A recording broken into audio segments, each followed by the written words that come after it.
kljub, ne vem, da sem veliko potoval ali pa še to leto bom, ne, da zmeraj, ko pridem v Maribor, vidim, kako smo lahko srečni, ne, sploh iz različnih vidikov.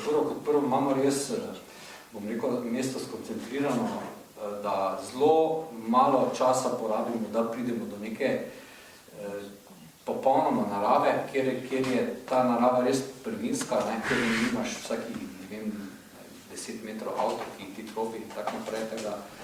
Z tega vidika smo lahko srečni.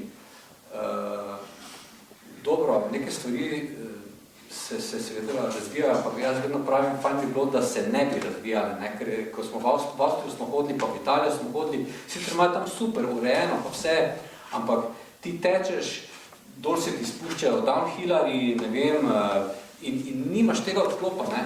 Ni stres je vseeno, sploh če imaš, ne vem, psa, ki je majhen, se bojiš, da ti ga bo kdo povozil, tu pa greš na Pohorje in ne vem, v teh 3, 4, 5 urah redko koga srečaš sploh, če poznaš neke take poti, ki so na Pohorju, ne. Tako da se mi zdi to fascinantno, da tisti, ki ne izkoriščate tega, ne, dajte to čim več, ker imamo tukaj res tako rekoč pred nosom, to neko zeleno oazo, kjer je voda, ki teče, še zmeraj pitna, lahko jo pijete 100%, jaz jo pijem vsakič, ko sem na Pohorju, še nisem imel nikoli nikdar nobenih prebavnih težav, to je tudi recimo ena taka redkost, ne, dobiti neki pitno vodo v naravi. Tako da, ja, to vesel sem, da sem Mariborčan.